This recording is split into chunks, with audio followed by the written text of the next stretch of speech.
For the first time in years, a new issue is coming to the top of surveys with business owners. What is it? Generating qualified leads. It affects nearly every industry, from business to business and business to consumer, to attracting employees. I'm Lisa Ellen Smith, and this is Focus on Business.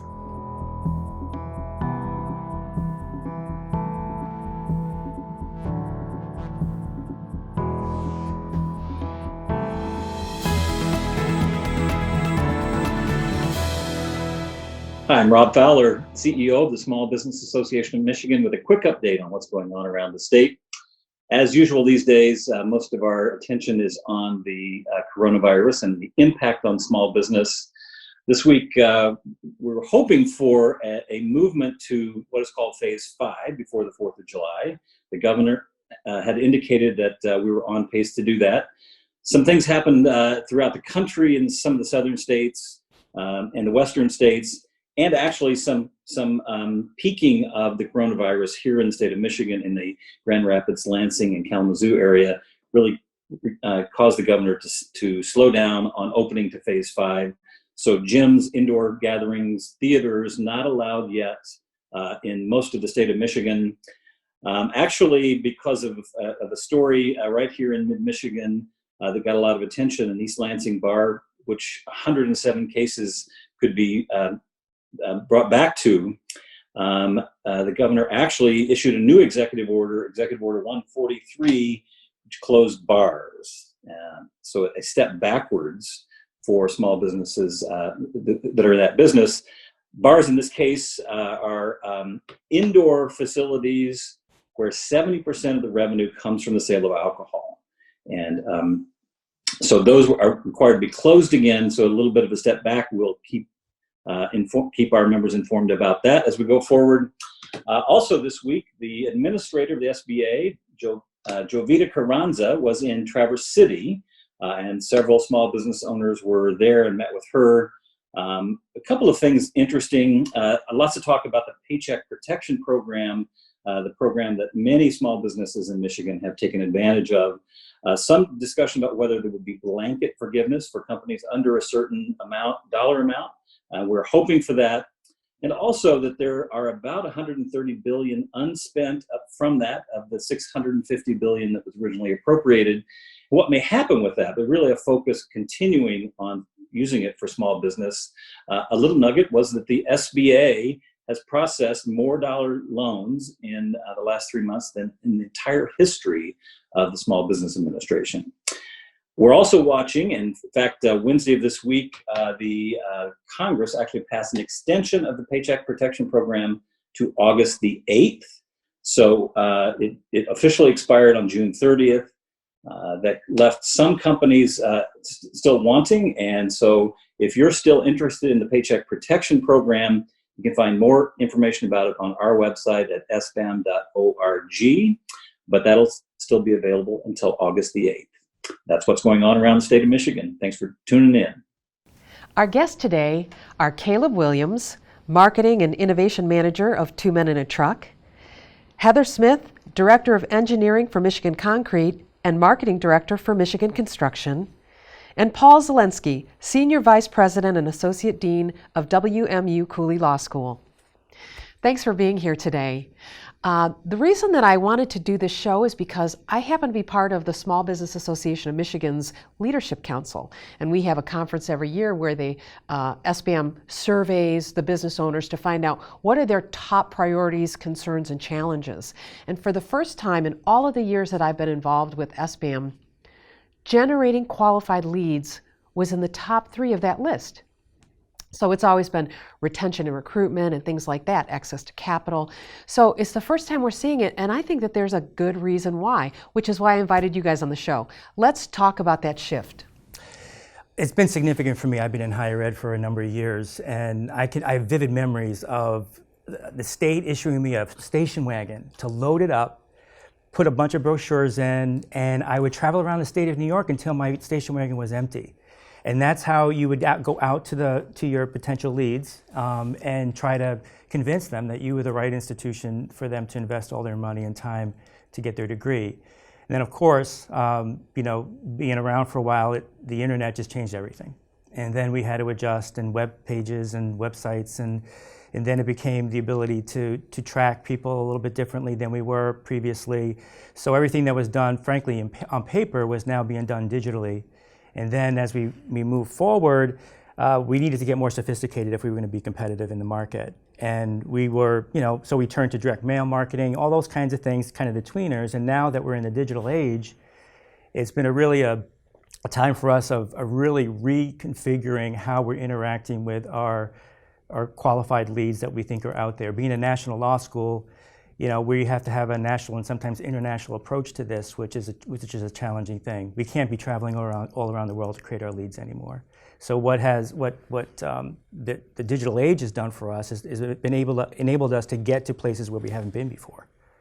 As I was, growing up through this digital age, it's amazing. People know about your company before before they've even met you, or before they look it up. They're like, what are the Yelp reviews on this, or the Google reviews, before they even visit you. It's like completely different. They used to be able to find you, from word of mouth or that yellow page, and now it's just all different. Mm-hmm. I think that's a great point that Heather's making, because now people know about you before you visit or interact with them.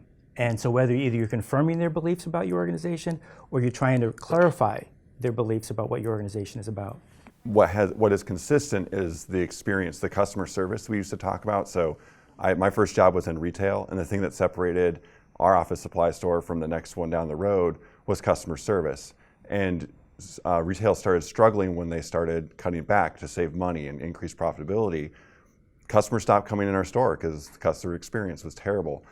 Yelp reviews, Google reviews, all of that reputation stuff is all driven by that customer experience now. And it's not just, obviously it's not just in store, it's your website, it's all those things that they're experiencing as they research you before they ever make their purchase decision. It's really shifted the funnel for all lead generation. Yeah, I totally agree. And from my perspective, I come from business to business sales, started my career in it.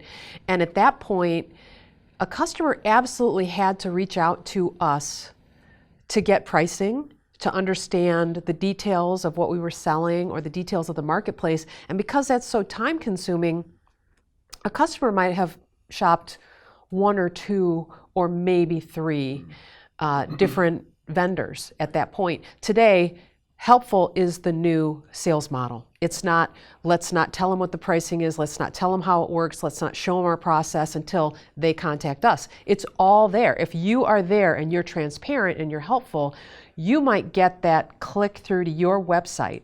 So we just went through, my firm just went through a vetting process where the potential client shopped 26 different marketing firms before they reached out to the 6 that they wanted to talk to. That's an amazing amount of research. So what I'm going to say next is, in 2014, I saw a statistic that said more than 60% of the decision is made before somebody reaches out to do business. Yeah. It's probably even higher now. Probably. 2014, yeah. I think about before I make a decision on anything, I've looked at 50 different products and read the Google reviews or read the Amazon reviews before I ever even make that decision or reach out. Mm-hmm. And if I'm researching a service and there's no information on the internet about that service, I actually unconsciously write them off.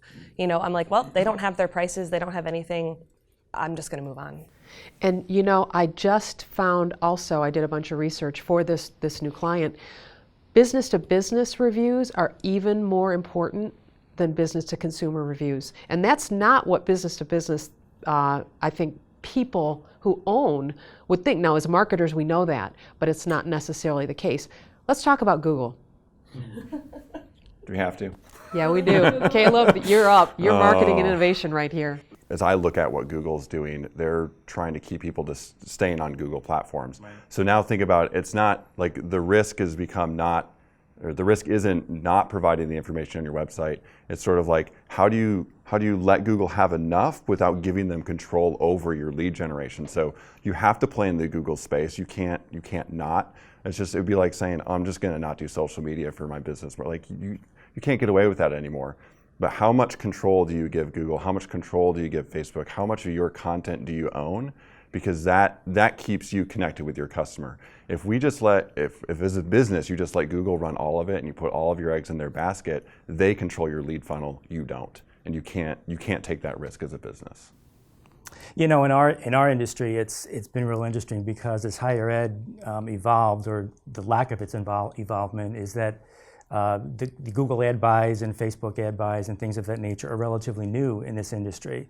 So what we're trying to do is get ahead of it and shape our strategy around, part of our strategy around how can we generate leads through obviously Google and Facebook. And sometimes I feel like we're selling out, you know, because we are you know, succumbing to their matrix of how they want us to behave, you know, and sometimes that fits nicely in our recruitment efforts, and sometimes I feel like we're selling out a little bit. Well, you know, that sort of leads us into, and I know all of your companies, your organizations fairly well, but that leads us into really the content model, content strategy, content marketing.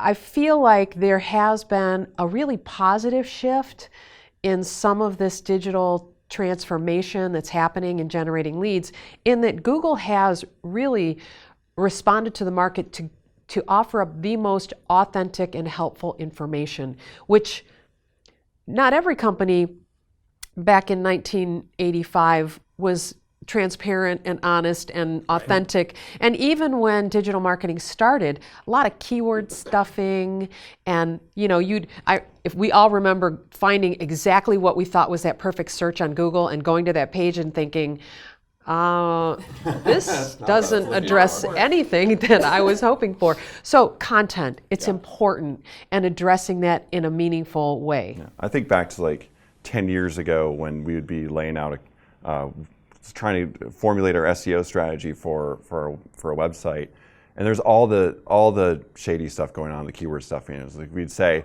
no, we just need to do what's best for the person who's reading our web page. Like Google will figure it out. Like let Google figure it out. Write the content for the person the human being who's going to read it.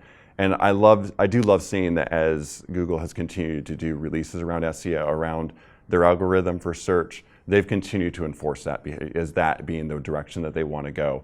Ultimately, that's best for their searcher, that's best for our customer, that's best for us as a business. And so, I mean, I think that's one thing that's strangely consistent in digital marketing is if you write content for a human being who's going to read it, Google has consistently said, yeah, that's what we want. And if you do that, you're going to be okay.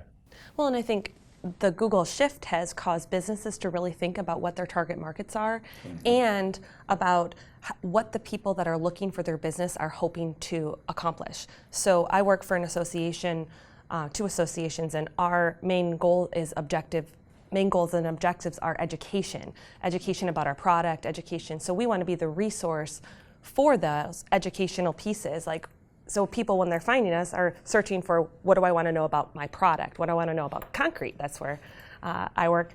And Google serving up answers to those questions, because when people are searching, they're not always searching for, what concrete contractor. They might be searching about what concrete is best, or what should I do, what shouldn't I do. So I think it's forced businesses to look inside and say, how can we answer our customers' questions about our product the best that we possibly can? Mm-hmm. I think one of the things for us has been the ability to, through the metrics that we're able to get, is to refine our message, obviously. And so if you were to buy a best law school in America or something like that as an ad, or weekend law program, which we're one of the only ones in the country that have that, we can see almost immediately if something like that resonates and adjust on the fly, which is a game changer, I think, for us, particularly as we try to get ahead of the market.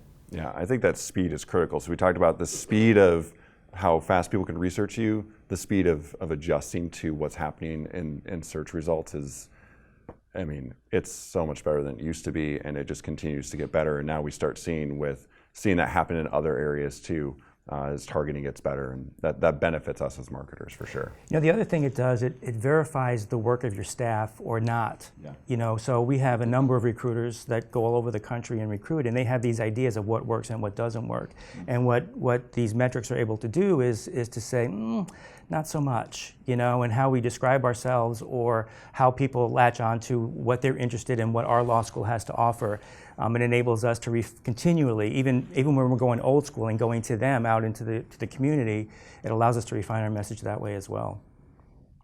So websites, the way when I talk to folks who aren't really savvy about digital, they used to be brochures online, right? Yeah. Yes. My father started this company in 1962, and answering a lot of questions that nobody's asking, right? No one cares. Today, that authenticity, that connecting at the level of what your prospect is asking, but then where we need to go next, I think, is the conversion. So you've got this great content, you understand your prospects and buyers, they get to your website, they're a visitor. Now what? How do you convert them into a qualified lead or a potential employee? Yeah, they should already be a qualified lead before they get there.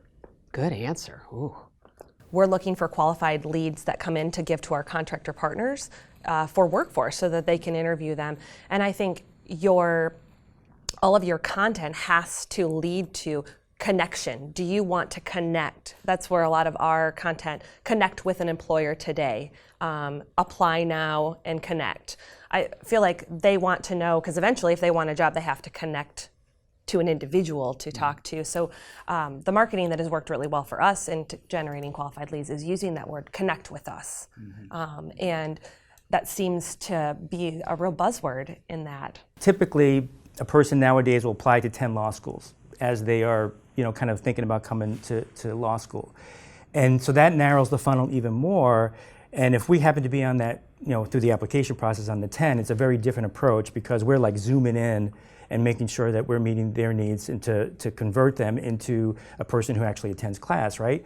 But when we have the bigger population and in legal education, that population is shrinking, that it becomes much more competitive. So we have to be more sophisticated than our competitors in our delivery of our messaging to get to that conversion because it's hard. It's hard because it's a very competitive market, like most markets are. Right. So I just want to be really clear for the audience out there. A conversion, what that means in terms of the digital actual strategy is somebody comes to your website and they fill out a form, they click on buttons, they watch videos, they become part of your lead database. That is an actual conversion. They fill out a contact us form, they request a quote. That's visitor to lead conversion. So, and not everybody knows that. I mean, as marketers, we know that, but that's the actual behavior that you're trying to get to on your digital, or if it's in Facebook, somebody clicks on that form or requests more information, or if it's in LinkedIn, they download that slide deck. So there's lots of places where conversions happen and lots of ways to get them done, and they should only be done because the buyer or prospect is ready for that next step. And right? That's where I like saying, before they get to my website, if I'm going to buy traffic, if I'm going to buy someone coming to my website, I want to know that the majority of those purchase leads are, I'm saying purchase, but that's like advertising. That's like I'm trying to get people who I think would be interested in our services. Pay-per-click, Pay-per-click, Facebook paid display, ads. Facebook, social paid ads.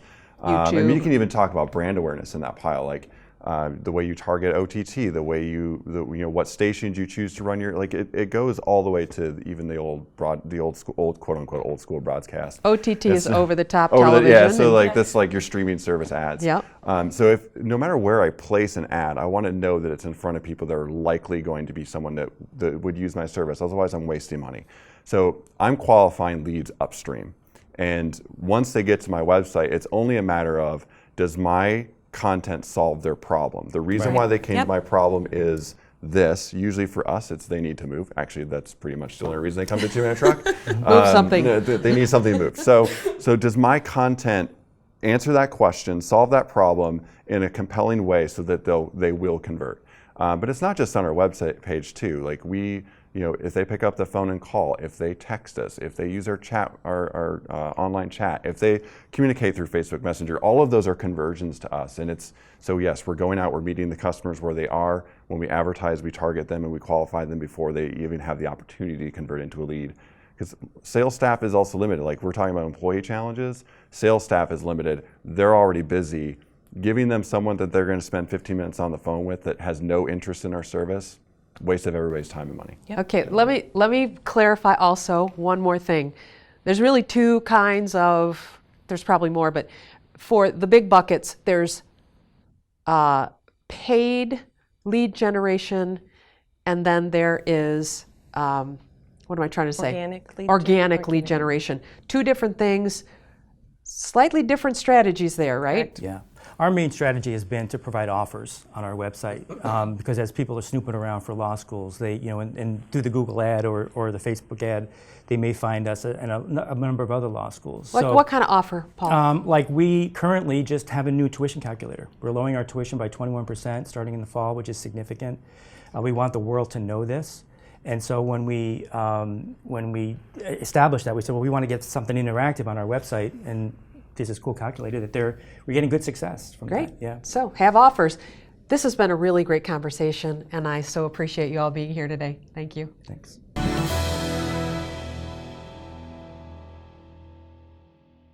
If you're an employer and you have people working from home on a computer that you provided them on their home network, they are at risk and your organization is at risk. Here's a typical scenario. I'm an attacker. Your employee has been trained on how not to respond to phishing emails. You have antivirus on your computer. You think you're safe. On that home network are the children's computers or a spouse's computer. Those people have not been trained. I'm an attacker.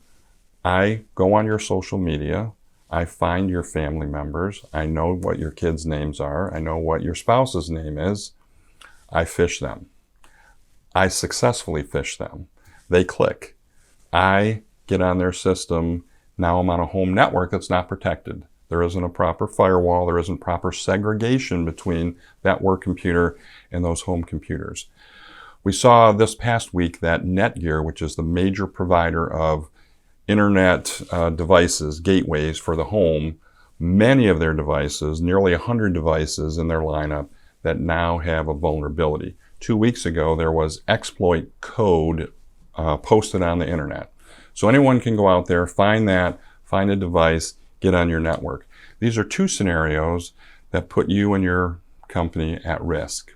So you need to understand risk, which is what this is about, and you need to take proper action. I can't tell you what the specific action should be taken, but you need to understand if you're going to keep people working from home, which I encourage you to do during this COVID-19 pandemic, then do the right thing, keep them secure.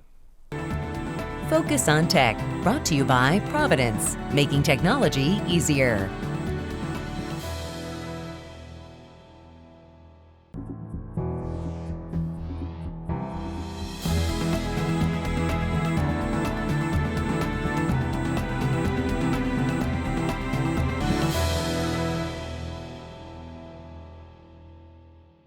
This is Denise Policello with Focus on Legal. Let's talk the TCPA.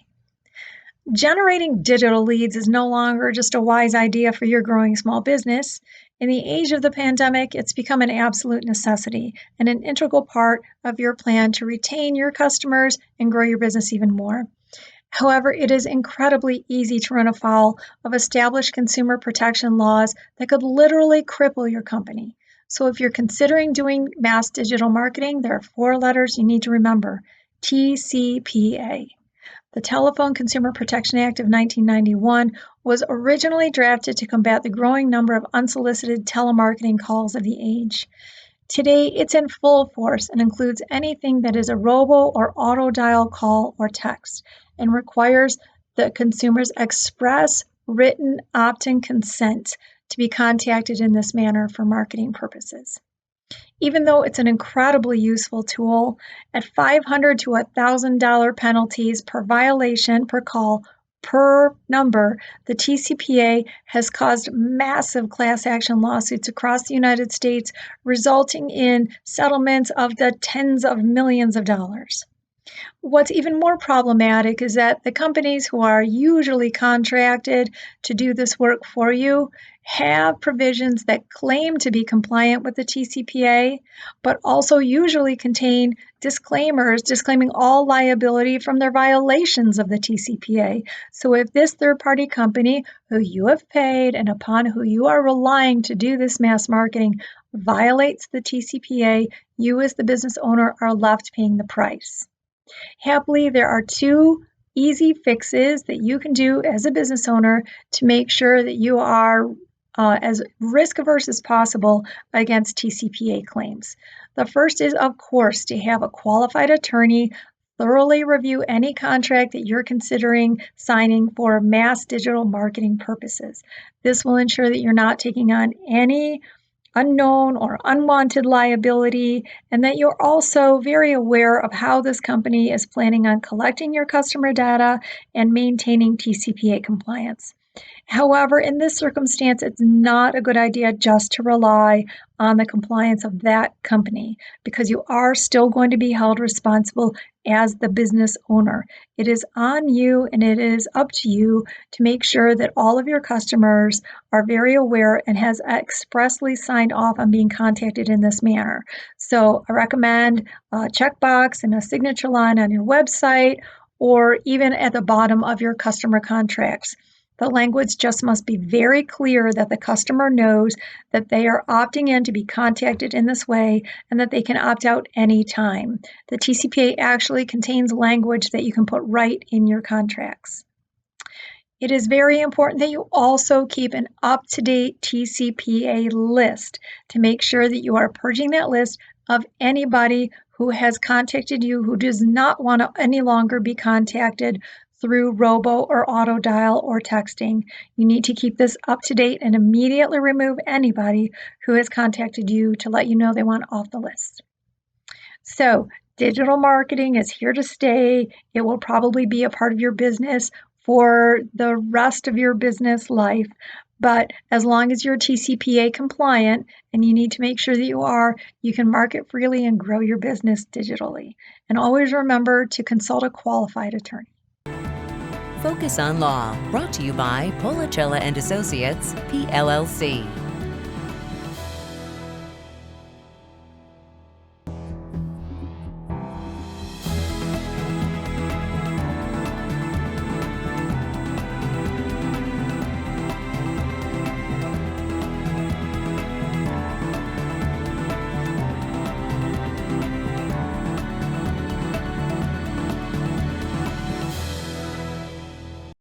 The executive producers of Focus on Business are looking for your stories.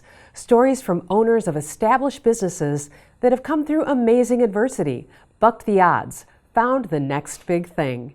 If you have a story, we want to hear from you. Go to our website and maybe we'll invite you onto the show.